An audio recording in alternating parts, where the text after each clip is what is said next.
ዌስትሃም ግን ዩናይትድ ምን አርጎት ነው? በቃ እንዴ ማንቼ በጣም ዌስታ ካላራቆትኩት እያለ ነው። በቃ መና ነው። እንደውም ሊግቱ ትወርዳላችሁ እያላቸው ነውና እንግዲህ ዴቪድ ኦርንስቴን እንደዘገበው እንግዲህ ሰመርቪል ላይ እንግዲህ ዩናይትድ ኢንተረስት አሳይቷል፣ ፍላጎት አሳይቷል። 50 ሚሊዮን ዌስትሃም ለዚህ ልጅ ይጠይቃል። ይህ የሚሆነው ግን ማርከስ ራሽፎርድ የሚለቅ ከሆነ ነው። ባርሳ 30 ሚሊዮን አልከፍልም ብሏል።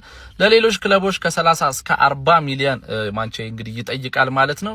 ከራሽፎርድ ይሻለናል፣ ከራሽፎርድ በደንብ አድርጎ ይሻለናል። ደግሜ ማየት አልፈልግም። ይሄ እኔ አስተያየት ነው። እናንተን አስተያየት ደግሞ ኮሜንት ላይ ትንሽ የራሽፎርድ ደሞዙ ነው በጣም በቃ ዩናይትዶች ማናቸው እነ ግሌዘርስ ትልቅ የሚሰሩ ስህተት ይሄ ነበር። ደሞዛቸውን ይቆልሉትና ለመሸጥ ስታስብ ዝውውራቸው ፌር ቢሆንም ደሞዛቸውን ይፈሩታልና ደሞዙን ከቀነሰ እስከ 40 ሚሊዮን የትኛውም ክለብ ለራሽፎርድ ቢከፍል ፌር ነው የሚል እምነት አለኝ በዚህ ማርኬት። ደሞዙን ካልቀነሰ ግን ይሄን ሰውዬ መሸጥ ከባድ ነው። ኤደርሰን በ70 ነው በነገራችን ላይ ራሽፎርድ ያን ያክል እየተከፈለው ኤደርሰን በሳምንት 70 ነው የምንከፍለው። አሁን ኢኒዮሶች አያያዛቸው አሪፍ ነው።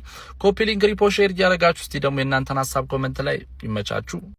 ክሪስቴንሲዮ ሰመርቪል ወደ ማንቸስተር ዩናይትድ ይለናል እውቁ ጋዜጠኛ ዴቪድ ኦርንስቲን ዛሬ ለዘ አትሌቲክ እንደጻፈው ከሆነ ማንቸስተር ዩናይትድ በክረምት የተጫዋቾች የዝውውር መስኮት የዌስትሃም ዩናይትዱን ዊንገር ክሪስቴንሲዮ ሰመርቪልን በ50 ሚሊዮን ፓውንድ ለማስፈረም ፍላጎት አሳይቷል። ትናንትና ከባርሴሎና ጋር የውሰት ውሉን የጨረሰው ማርከስ ራሽፎርድን ማንቸስተር ዩናይትድ እልባት እስኪሰጠው ድረስ የዌስትሃም ዩናይትድ ዊንገር የሆነውን ክሪስቴንሲዮ ሰመርቪልን እየተከታተለው ይገኛል በማለት የዘ አትሌቲኩ ጸሐፊ የሆነው ዴቪድ ኦርንስቲን ዛሬ ዘግቧል። የዴሊ ሜይሉ ጸሐፊ ሳይመን ጆንሰን ዛሬ አዲስ ነገር ስለ ክለባችን ስለ ማንቸስተር ዩናይትድ ይዞ መጥቷል። ዌስትሃም ዩናይትድ በክረምት ተጫዋቾች የዝውውር መስኮት ማቲያስ ፈርናንዴሽ እና ክሪስቴንሲዮ ሰመርቪልን በ140 ሚሊዮን ፓውንድ ለአንድ ክለብ ለመሸጥ ወስኗል። ፔዥ እና ማንቸስተር ዩናይትድ የሁለቱ ተጫዋቾች ፈላጊ ክለቦች ናቸው።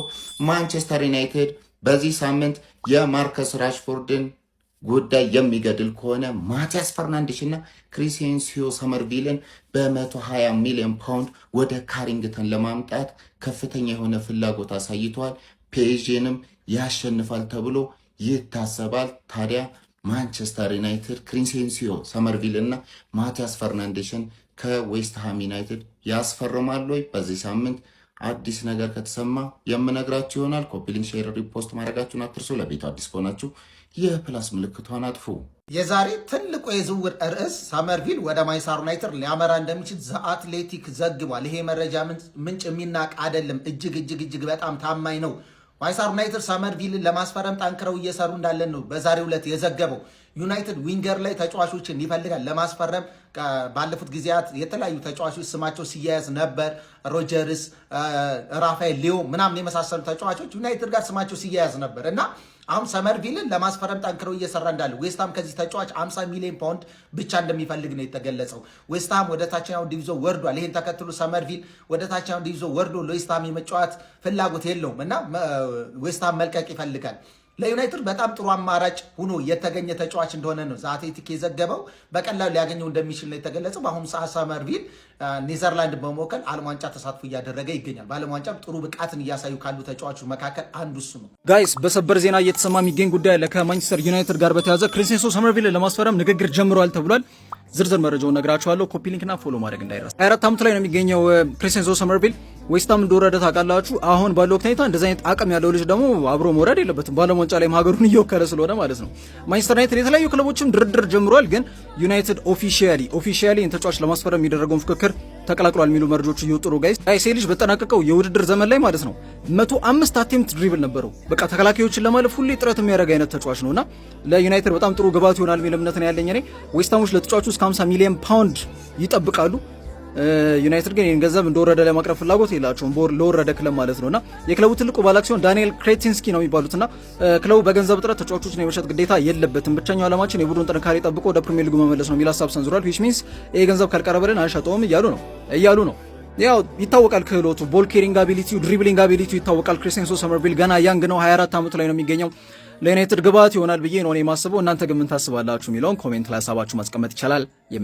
ዩናይትድ ለዌስትሃም ጥያቄ አቅርቧል። ሰመርቬልን በተመለከተ የተጫዋቹን ሁኔታ እያጣራ እንደሆነና ተጫዋቹ ወደ 50 ሚሊዮን እንደሚገመት ነው የተነገረ የሚገኙ ዩናይትዶች ፍላጎት እንዳሳዩበት ነው እንግዲህ አትሌቲክስ ይዞት በወጣው መረጃ የሚያሳየው። ተጫዋቹንና ማቲያስ ፈርናንዴዝን ሁለቱም በአንዴ ለማግኘት ከባድ ሊመስል ይችላል፣ ግን ደግሞ ስለወረዱ አማራጭ የላቸውምና ዩናይትድ ግን እየተመለከተው ነው። ምን ታሰባላችሁ? የማንቸስተር ዩናይትድ ደጋፊዎች ወይ ታማኙ ጋዜጠኛ ዴቪድ ኦርኔስቴን አሁን እጅግ አስደሳች ሰበር ዜና ይዘው ወጥተዋል። ክለባችን አዲስ የግራ መስመር አጥቂ ለማስፈረም እያደነ ነው። ዩናይትድ የግራ መስመር ማጥቂያ ክፍሉን ለማጠናከር በዝርዝሩ አናት ላይ ያስቀመጠው ተጫዋች ክሪስቴንሲዮ ሰመርቪል ነው። ተጫዋቹ ወደ ኦልድ ትራፎርድ ለማምጣት ክለባችን 50 ሚሊዮን ፓውንድ ያህል ወጪ ያደርጋል ተብሎ ይጠበቃል። ሰመርቪል በግራ መስመር ላይ ያለንን የማጥቃት ችግር ይፈተዋል ወይስ ሌላ ተጫዋች ያስፈልገናል? ሐሳባችሁ አሁኑኑ ኮሜንት ላይ አስቀምጡልኝ። ክሪስቴንሲዮ ሰመርቪል ይሄን ተጫዋች ማንቸስተር ዩናይትድ አሁን እየፈለገው እንዳለ እየወጣለ ዘገባ ያሳል። ዴቪድ ኦርንስተን ዘገባ ይዞ ባይወጣ ኖሮ በድፍረት መጥቼ ልናገር አልችልም። ምክንያቱም ታማኝ ባሉ ዘገባዎች ዛቴቲክና ዴቪድ ኦርንስተን ይሄን ዘገባ ይዞት የወጡት ሜቢ ዌስትሃም ሪሊጌት ስላደረገ ከነሱ የምንፈልጋቸው ሁለት ተጫዋቾች አሉ፣ ማቲያስ ፈርናንዴዝ እና ክሪስቴንሲዮ ሰመርቪል። ሜቢ ይሄ ተጫዋች በ2026 ዓለም ዋንጫ ላይ ጃፓን ላይ ያስቆጠራት ጎል የሚገርም አይነት ጎል ማስቆጠር ቻለው። በሌፍት ዊንግ እና በራይት ዊንግ የሚጫወት አይነት ተጫዋች ስለሆነ አማራጮችን ይሰፋል ብዬ አስባለሁ። በኦንላይን ሼር ማድረግ እንዳደረሱ በክሪስቴንሲዮ ሰመርቪል ይዞር አይዞር የሚለውን ኮመንት ላይ ያሳውቁኝ። ሳዳም ሁሴን ነኝ። ይመቻችሁ። ለማርከስ ራሽፎርድ ተተኪ ይሆናል ተብሎ የተያዘው ተጫዋች ማን እንደሆነ በዚህ ቪዲዮ ነግራችኋለሁ። ባርሴሎናዎች በዚህ ክረምት ማርከስ ራሽፎርድን በ26 ሚሊዮን ፓውንድ ያስፈርሙታል ተብሎ ሲጠበቅ አንቶኒ ጎርደንን ካስፈረሙ በኋላ ወደ ኦልድ ትራፎርድ ተመልሷል ማርከስ ራሽፎርድ። አሁን ማርከስ ራሽፎርድ በ40 ሚሊዮን ፓውንድ ዋጋ ወጥቶለታል። ሶ የትኛውም የፕሪሚየር ሊግ ክለብ ማርከስ ራሽፎርድን ከማንቸስተር ዩናይትድ ማስፈረም ይችላል ኤክሰፕት ማንቸስተር ሲቲ እና ሊቨርፑል። ከሁለቱ ክለቦች ውጪ የትኛውም ክለብ ማርከስ ራሽፎርድን በ40 ሚሊዮን ፓውንድ ማስፈረም ይችላል ብሏል ማንቸስተር ዩናይትድ። ሶ ማርከስ ራሽፎርድ የሚለቅ ከሆነ ደግሞ የሱ ተተኪ ይሆናል የተባለው ተጫዋች ሰመርቪል ነው ከዌስትሃም በድጋሜ። ያው ፈርናንዴዝን ግን ከዌስትሃም ለማምጣት እየጣረ ይገኛል። አሁን ደግሞ ማርከስ ራሽፎርድ የሚለቅ ከሆነ ሰመርቪል ይህ ሆላንዳዊ ተጫዋች የማርከስ ራሽፎርድ ተተኪ ይሆናል ተብሎ በእቅድ ደረጃ ተይዟል። የራሽፎርድን መውጣት